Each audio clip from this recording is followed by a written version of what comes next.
Welcome to Outside of Eden, the podcast. I'm Brianna Jackson, your host for this podcast. And next week is Christmas. So I won't be posting Christmas week. I just, want to focus on spending time with my family. So if you see me not post, it's not because I'm being inconsistent. I am just switching focus for the week. And I'm still studying. I'm still planning for what's to come for the new year. And so yeah, I'm super excited. And I hope you guys are feeling good. This pod, we're going to get into trust, and we're going to get into some other things. And the reason, you guys, I want to talk about trust, because I feel like trust is a very strong word, kind of like how hate is a strong word. Like trust is a strong word because when we think of trust, we think of something that we rely on, something that we believe in, something that we have, we are vulnerable with. We trust whatever this may be. And so what is so funny is that last week, I had my ID stolen. And the reason I want to bring up my ID being stolen is because, and the significance of it is because my ID is what gives me access to work. I can't work international trips unless I have my ID. I can't access the employee parking lot without my ID. I can't access crew security without my ID. I literally have to go through the same security that passengers go through, which means that it'll take me more time to get to work. I can't even, so normally, and then another thing, you guys, so for those of you that know me, know that I travel for work. And so whenever you go to work, we have to go through security like everybody else, but our badge is what gives us the ability to walk through the line or to just walk through TSA pre-check or whatever. Now, if I don't have my ID, I have to produce a boarding pass, regardless if I'm working. So I have all of these different things that makes my ID a very vital part of my identity and what I do for work. So, as well as the fact that because I didn't have my ID was stolen.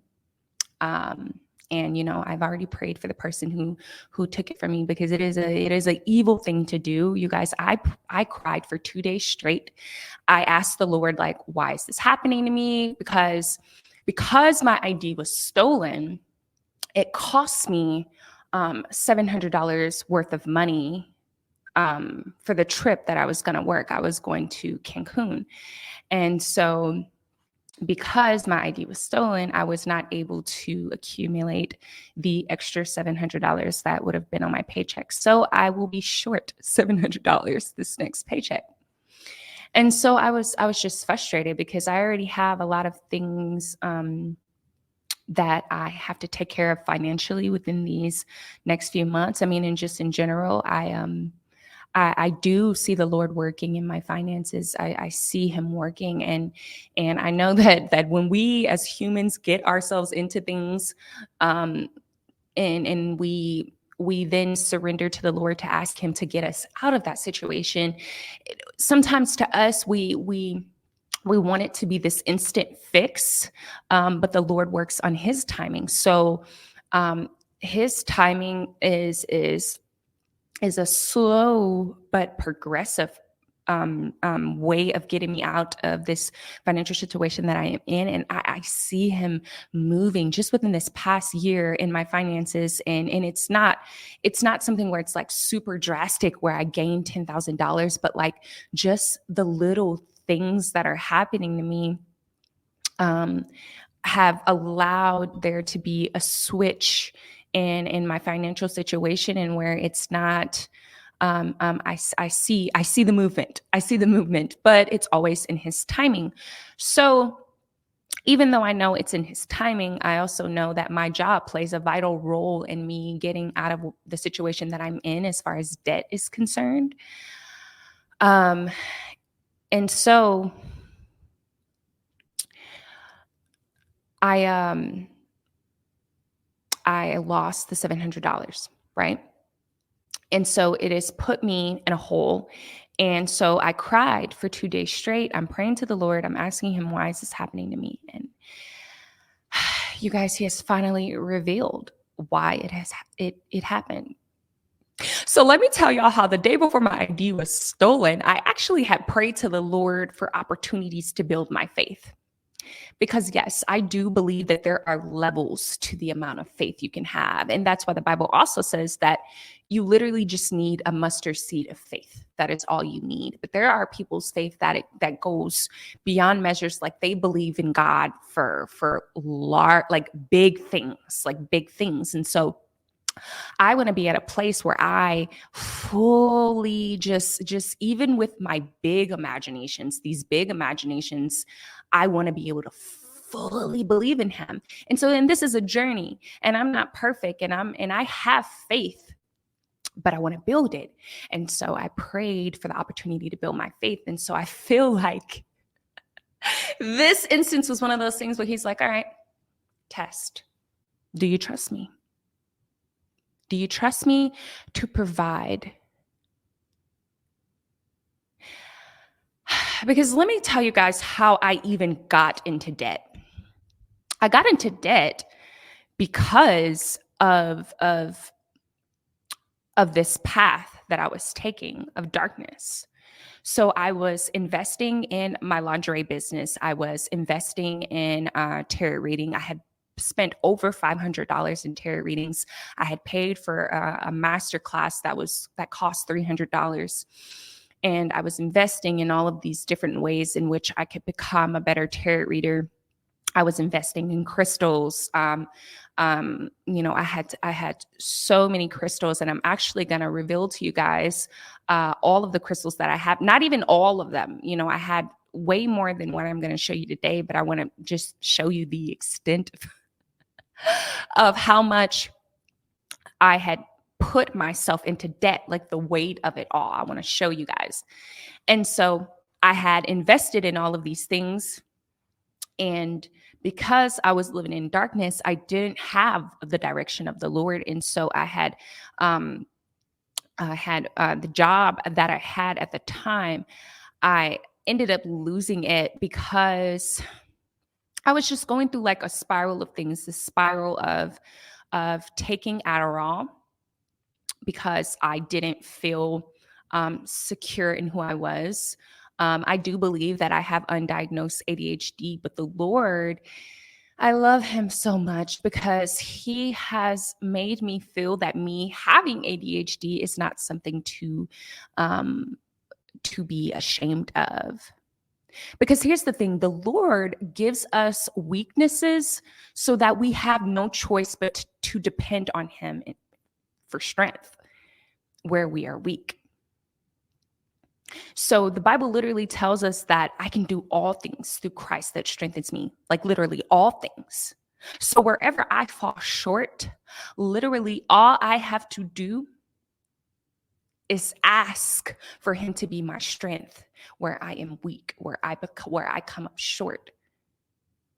So, and that is also why I do think like when we start to think that we aren't enough in a certain area, it can really, that's not the thing. We have to like rewire how we think about the things that we lack. So if we're not really like a person that's really confident in speaking in front of others, in public speaking, the Bible literally says we have not because we ask not. We know not because we seek not. So it's like all we have to do is literally say, ask the Lord for the strength, for his strength. Provide me the strength to speak in front of these people. Provide me the words as to what to say. Dude, because every single time that we ask for something in Jesus' name, he's going to provide it. We have access to the Father through the Son. So he is going to provide for us. So now I don't look at me having ADHD as a weakness. I look at it as a way for me to have a closer relationship to the Lord, and it's a beautiful way to look at it, because then I'm no longer insecure about it. I think it is something. It does not bother me that I have ADHD anymore. But so at the time when I was working at this job, I was taking Adderall because I was insecure about it. I was insecure about the fact that I had ADHD, and I didn't think that I was good enough, because my manager had gotten to the point where she was writing me up for everything. And she was writing me up because she was trying to get rid of me. And I think the Adderall, I don't know if anyone takes Adderall for, if they've been diagnosed with ADHD who's watching this, or if you've experienced taking Adderall before. But for me, when I would take it, it would make me very paranoid, of people who I thought were my friends. It completely erased the element of trust in people. So if you would say something to me, and maybe you said it as advice to me in the best interests you had for me, I would still look at it as, this person is trying to harm me, and they're trying to hinder me, and they're trying to hurt me. And this is how the Adderall had me processing things. And so also it made me this very hyper-focused person, which is what Adderall can do. It helps you hyper-focus on things. So when I knew that my manager was trying to get rid of me, I literally hyper-focused in trying to prove to the higher up that she, in ways that she was insufficient, in ways that she was incompetent, in ways that she was trying to harm me or was biased towards me. I was so hyper-focused and so dedicated into exposing this woman. I wrote a 25-page report to my manager about this woman. But see, I had no direction of the Lord, and so I was putting myself in these holes. So I ended up losing that job. So then I got to the point to where I had no choice but to live off of my credit card. I didn't have any income. And this is during COVID time, so jobs were scarce. I mean, you weren't finding a job. And if you did, it probably wasn't something that was going to pay you very well.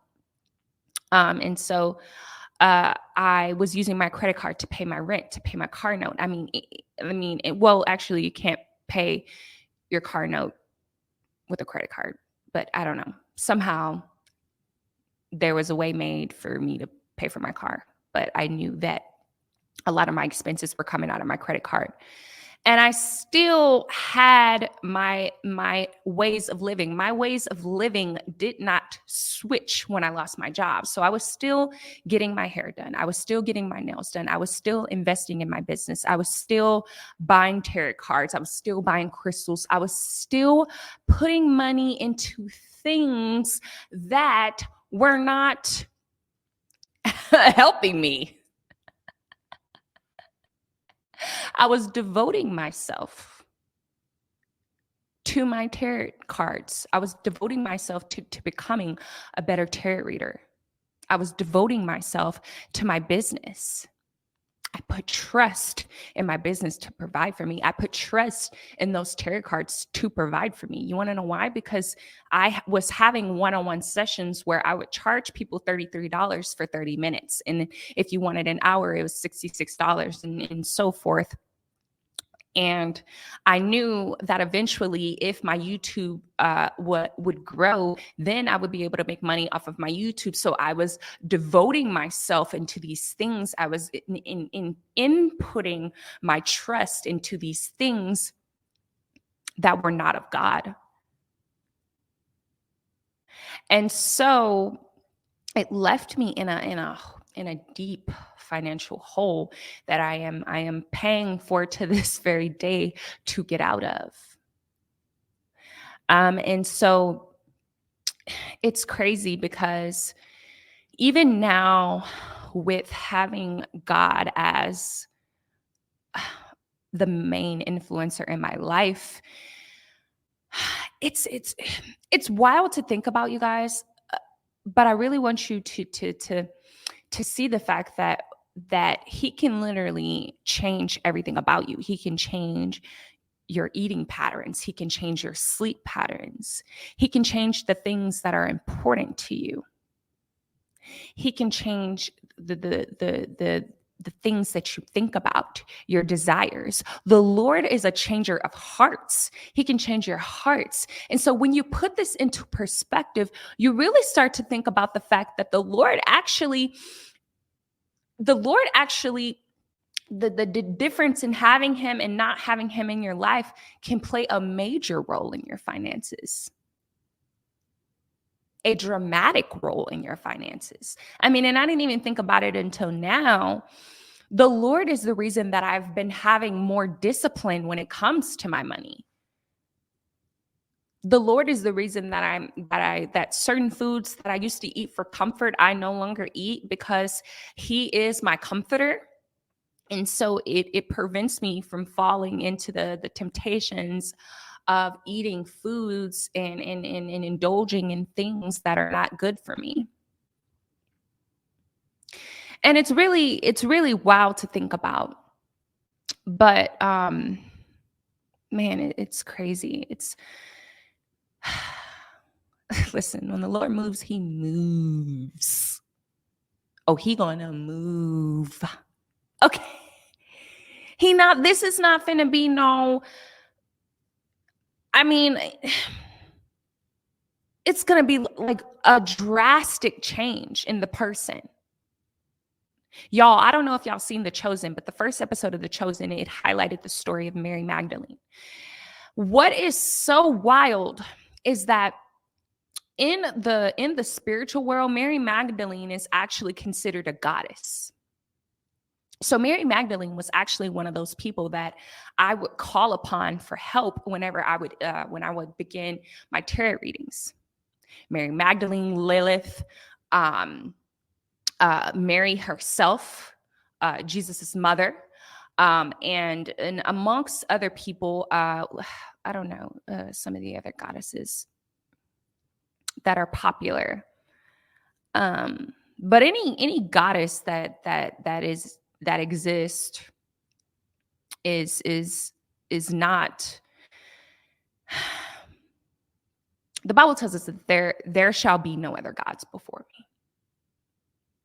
me. There's only one God. So any goddess, and I think I'm trying to think of the goddess of love, the one that's really, really popular. I cannot put my name on it, but I'm sure you guys know who I'm talking about. And it's not important, but what is important is the fact that goddesses in general are not, that the teaching of this is demonic. Essentially its objective is to get you to depend on something that is not of God. So when you start to begin to depend on goddesses, or you depend on crystals for protection or anything like that, anything outside of God that wants to wire you to depend on it, is basically not of God. Okay, this is of a divine a plan of the devil to get you to not depend on the Lord. And so and when I say divine, because in the spiritual world, they use the word divine in a way where they are speaking about spirits. They're speaking about your ancestors. They're speaking about people that are no longer of the living, angels and things of that nature. Both fallen, and then they'll bring in actual angels that are not fallen to get you to think that it is of God. So a lot of the time, spiritual references to Gabriel, the angel Gabriel, anything that like how Mary Magdalene, for another example, is actually in the Bible. She's in the Bible. Jesus saved her from legions of demons, and then she became a follower of him. So they will use people that are in the Bible. They will use angels that are still heavenly to get you to think that if they are referring to these things that are related to the word or to God, then it is of God.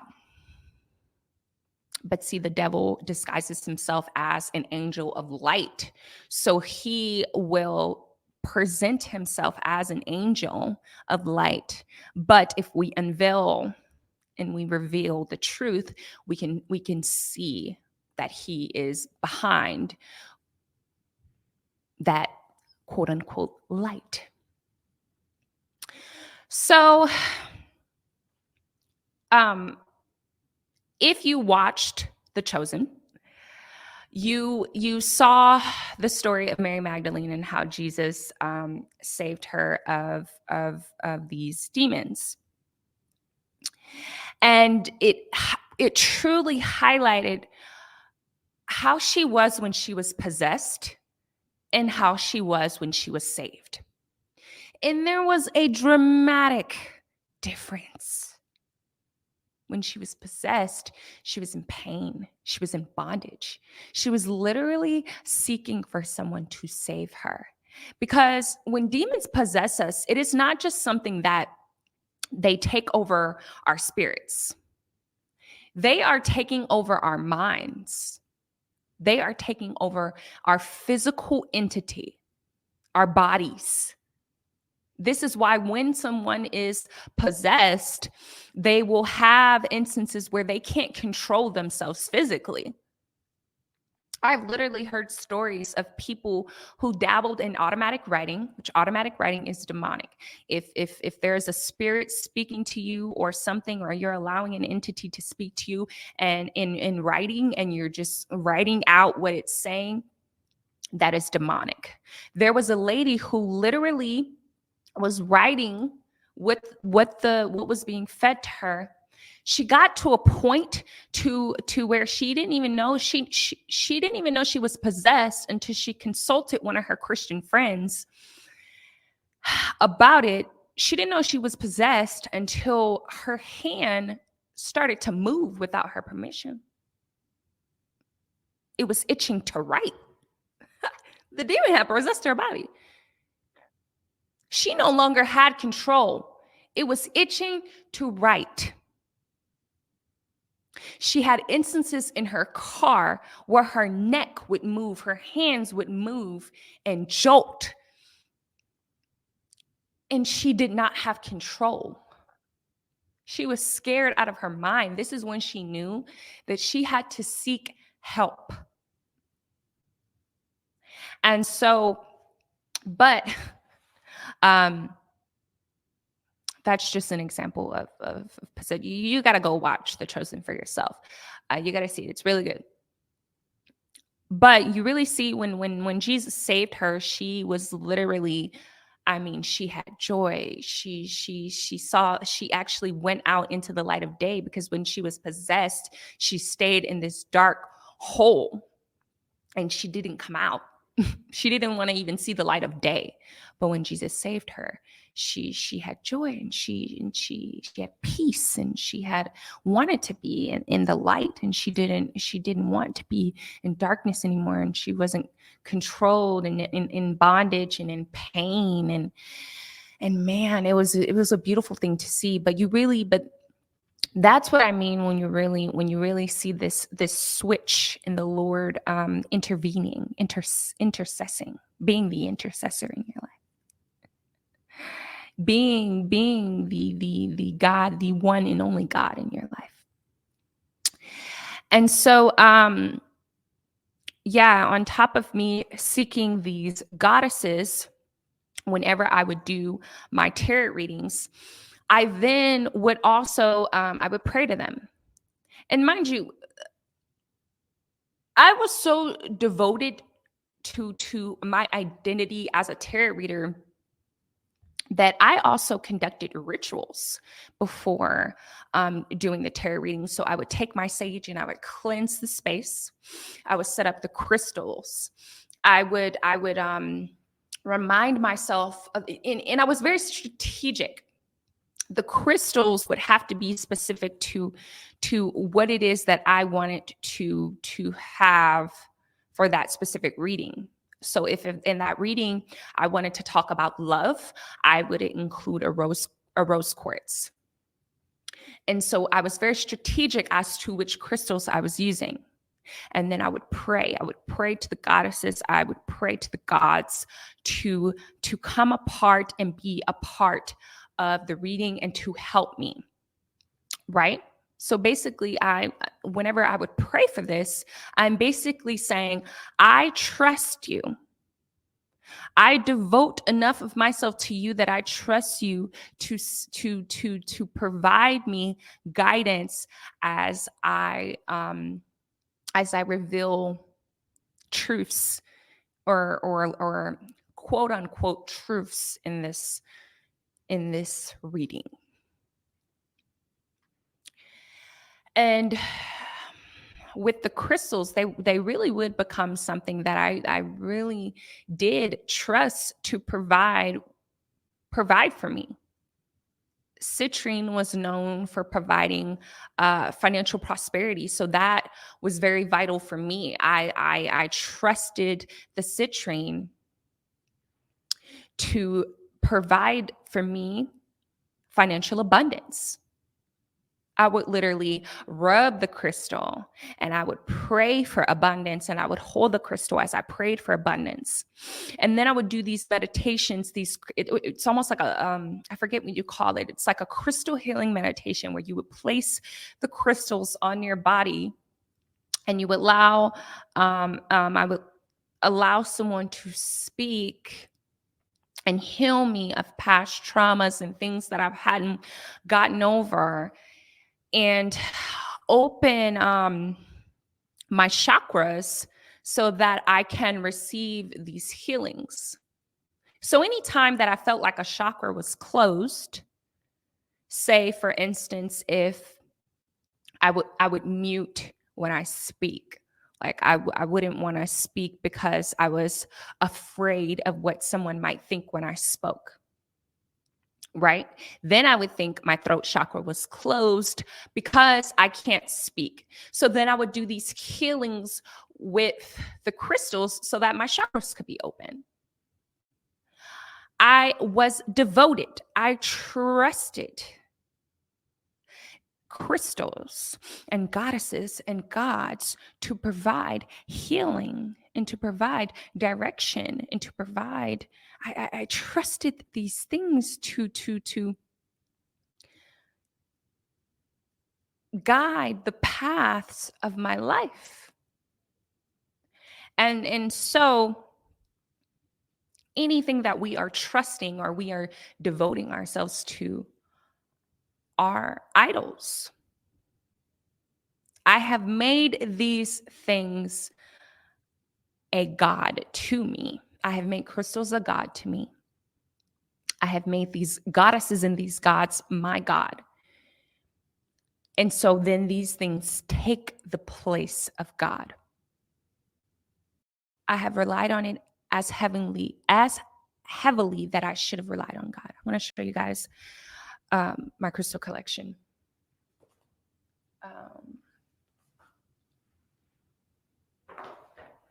And I just, oh, it's so heavy. Oh my goodness, it's so heavy. You guys, that's how you know that there is weight to having anything that is an idol that is not of God. There's weight to that. I want to refer to this scripture and we'll open it in the Bible and read it directly from the Bible.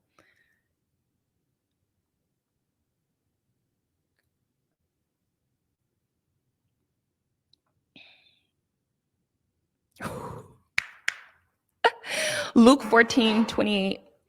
And if you have your Bible, I keep my Bible close just in case I want to actually read the scripture on this pod. This is going to be a longer pod. I do intend that my pods are 30 minutes and close to 30 minutes, but if the Lord is moving, I'm not gonna put a time on his movement. Okay. So Luke 14:28 and 29. For which of you desiring to build a tower does not first sit down and count the costs, whether he has enough to complete it.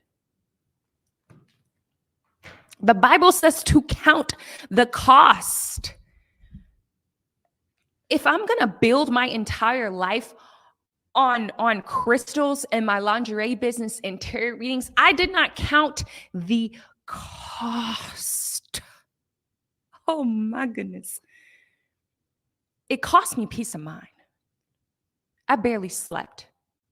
I had nightmares. I had vivid dreams of things in my home, skeletons, people. I've had dreams of me floating. I've had dreams where I've had encounters with these quote unquote goddesses, these demonic entities. It cost me peace. I was anxious all the time. I never had security. I never felt secure in my finances. I didn't feel secure in anything. I didn't feel secure in my relationships. Remind you guys, I told you guys that I was paranoid of people. Especially when I was taking the Adderall, I was paranoid of people. Count the cost. This bag is so heavy. It put weight on my life. I'm going to show you guys.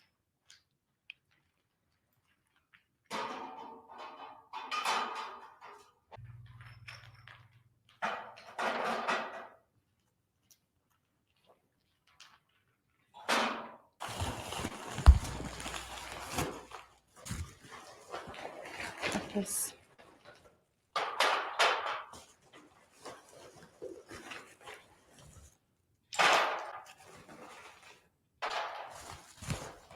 Y'all, I don't know if y'all can see the extent of how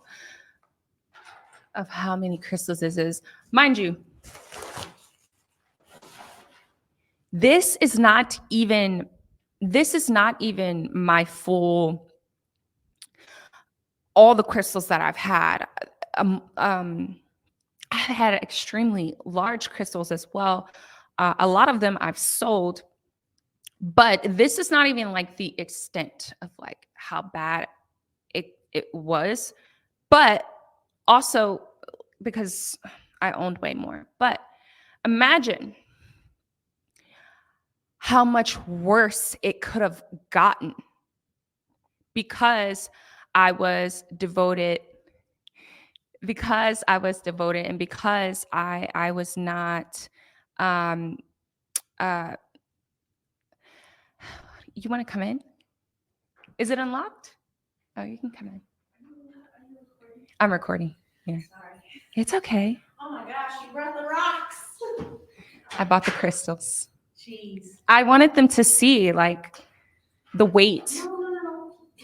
I wanted them to see the weight of. It's heavy. It's heavy. It's heavy. It's a lot. It's more than the ones I saw yesterday. That's a lot of rocks. That's a lot of rocks. It's a lot of rocks. Oh my goodness. Junie, this is my friend's dog, Junie. Junie, do you want to be on the pod? She wants to be on the pod, obviously. Dude, even my friend was like, oh, that's a lot. Now, not even just the weight of the crystals, but the cost. I mean, hundreds, probably close to $1,000 that I spent on crystals, because crystals are not cheap, especially my bigger ones that I've sold. They're not cheap. So the Bible tells us, count the cost of the thing. If it's going to become an idol in my life, count the cost of it. And y'all, the Lord just reminded me to go back a step. And you guys see, this is why I need the Lord. And this is why I pray before my pod, because I told y'all, I have undiagnosed ADHD. And when I tell y'all that, I'm telling y'all that because you see how sometimes my brain can jump from here to here to here, but he brings me right on back.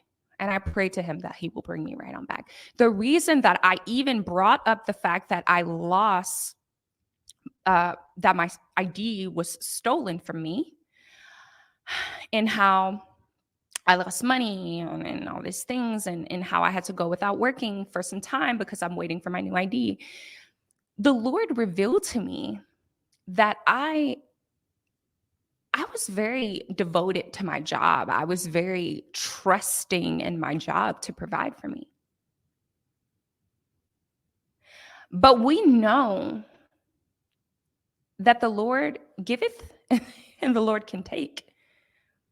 And we know that ultimately this job is not what is providing me financial stability. What is providing me the ability to pay my bills is the provider, is God.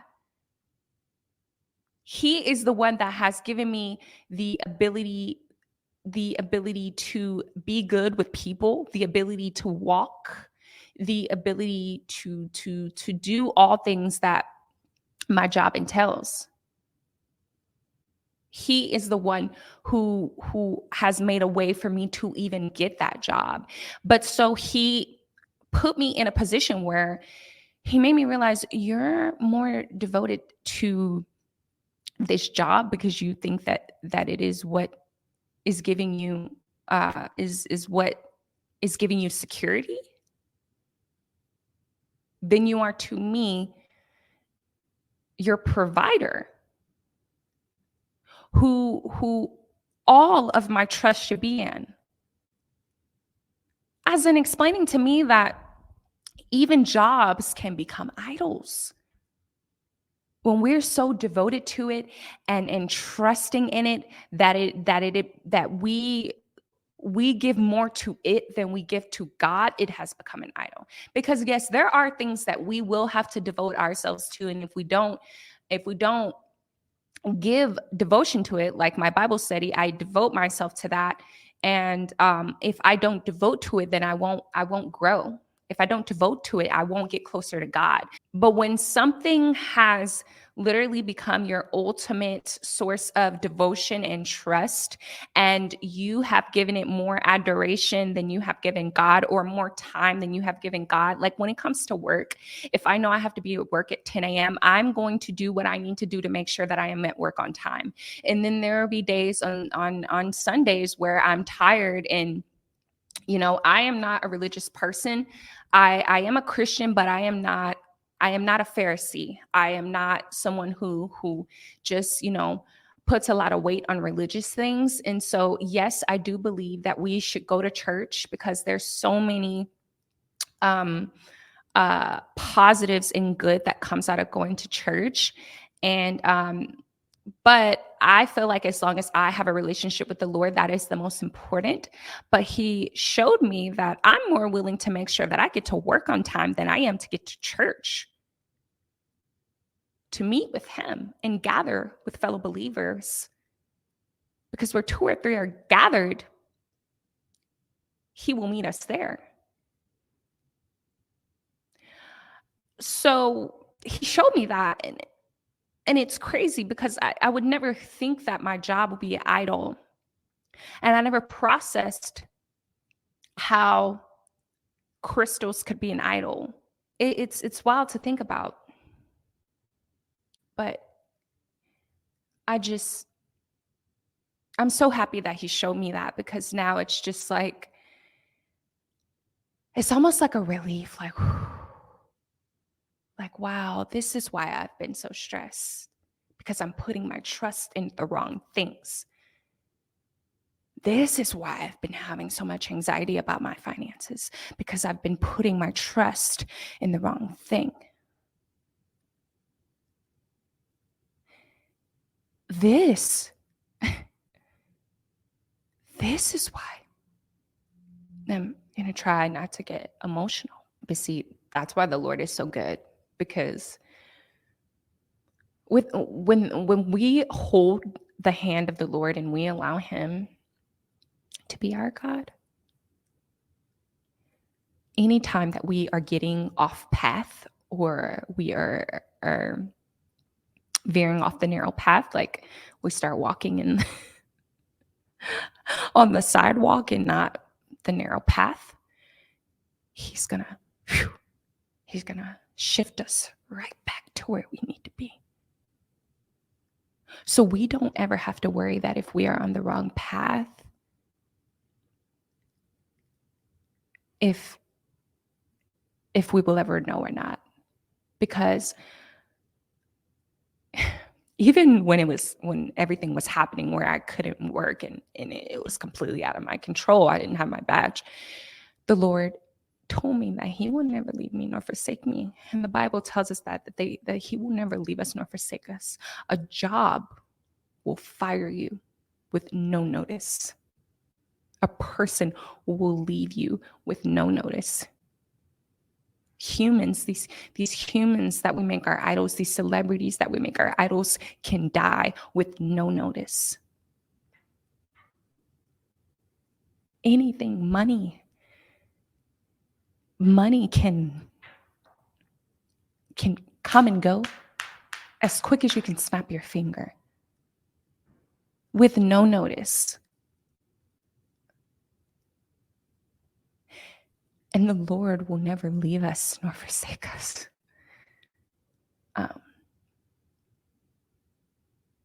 So even with us being outside of Eden, with us being in a world that is fallen, a world that is full of sin and of evil, a world that no longer allows us to live forever, a world where we are naked and ashamed, he will never leave us nor forsake us. We have to surrender ourselves to him because he is the one and only God. We have to let go of our idols. Thank you for watching this episode, and I will see you in the next episode of Outside of Eden, the podcast.